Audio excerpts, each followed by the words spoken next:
அதாவது நம்முடைய எதிரி யாருன்னா, நமக்கு பிடிக்காதவங்க தான் நம்முடைய எதிரி.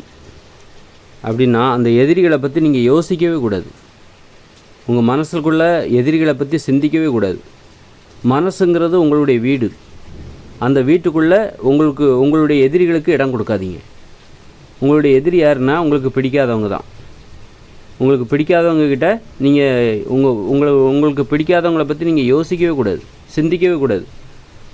அப்போ சிந்திக்கிறீங்க, உங்களுக்கு பிடிக்காதவங்களை பற்றி நீங்கள் சிந்திக்கிறீங்க, யோசிக்கிறீங்கன்னா, உங்கள் மனசுக்குள்ளே சிந்திக்கிறீங்க, யோசிக்கிறீங்கன்னா, உங்கள் மனசுக்குள்ளே இடம் கொடுத்துட்டீங்க. உங்கள் மனசுங்கிற அந்த வீட்டுக்குள்ளே அவங்க உள்ளே புகுந்துட்டாங்கன்னு அர்த்தம். அதனால் உங்களுக்கு பிடிக்காதவங்களை பற்றின சிந்தனை, யோசனை எதுவும் உங்களுடைய மனம் என்கிற வீட்டிற்குள் அது நடக்கக்கூடாது. நீங்கள் யாரை பற்றி சிந்திக்கணும்னா, உங்களுக்கு பிடிச்சவங்கள பற்றி சிந்திக்கணும். உங்களுடைய உண்மையான எதிரி யார் அப்படின்னா, உங்களுக்கு பிடிச்சவங்க தான். உங்களுக்கு பிடிச்சவங்க தான் உங்களுடைய எதிரியாகவும் இருப்பாங்க, உங்களுடைய நண்பராகவும் இருப்பாங்க. உங்களுக்கு பிடிக்காதவங்க இருக்காங்க பாருங்கள், அவங்க உங்களுக்கு நண்பராகவே எதிரியாகவும் இருக்க முடியாது, நண்பராகவும் இருக்க முடியாது.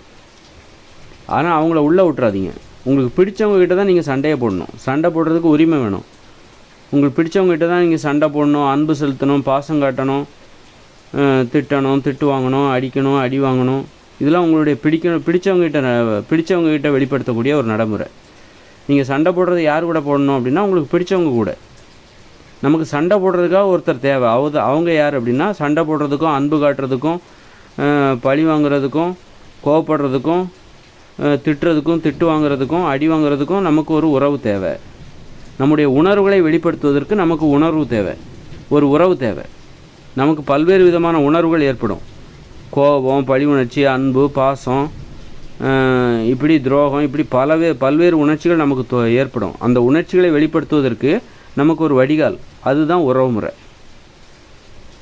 அதனால் அது உனக்கு பிடிச்சவங்களை பற்றி தான் என்றைக்குமே யோசிக்கணும். பிடிச்சவங்ககிட்ட தான் சண்டை போடணும், பிடிச்சவங்ககிட்ட தான் பாசம் காட்டணும், பிடிச்சவங்ககிட்ட சண்டை போடணும், பிடிச்சவங்ககிட்ட திரும்ப போய் சேர்ந்துடணும், உறவை புதுப்பித்து கொள்ளணும். பிடிச்சவங்ககிட்ட தான் சண்டை போடணும், பிடிச்சவங்ககிட்ட தான் சமாதானமாகவும் போகணும், பிடிச்சவங்ககிட்ட தான் நம்ம மன்னிப்பு கேட்கணும், மன்னிக்கணும், பிடிச்சவங்கள தான் மன்னிக்கணும், மன்னிப்பு கேட்கணும்.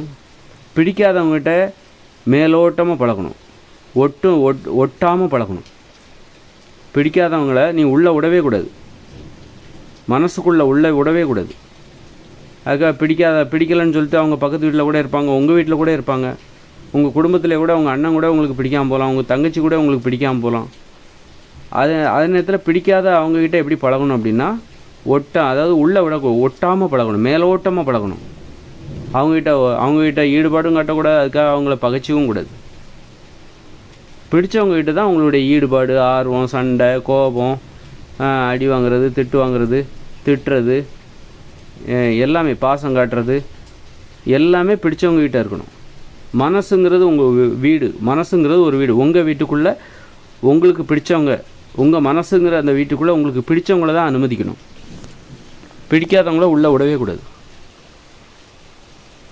இதுதான் அப்போ என்ன பண்ணுன்னா, நீங்கள் சண்டை போட்டாலும் பிடிக்காதவங்க கூட நீங்கள் சண்டை போட்டிங்கன்னா அவங்கள பற்றி யோசிக்க ஆரம்பிச்சிருவீங்க. பிடிக்காதவங்ககிட்ட பாசம் காட்டினாலும் அவங்கள பற்றி யோசிக்க ஆரம்பிச்சிருவீங்க. அவங்க உங்கள் மனசுக்குள்ளே வந்துடுவாங்க.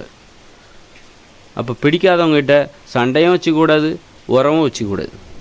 மேலோட்டமாக பழகணும், மேலோட்டமாக பேசிவிட்டு அவங்கள கடந்து போகணும். பிடிச்சவங்கள தான் உங்கள் மனசுக்குள்ளே விடணும்.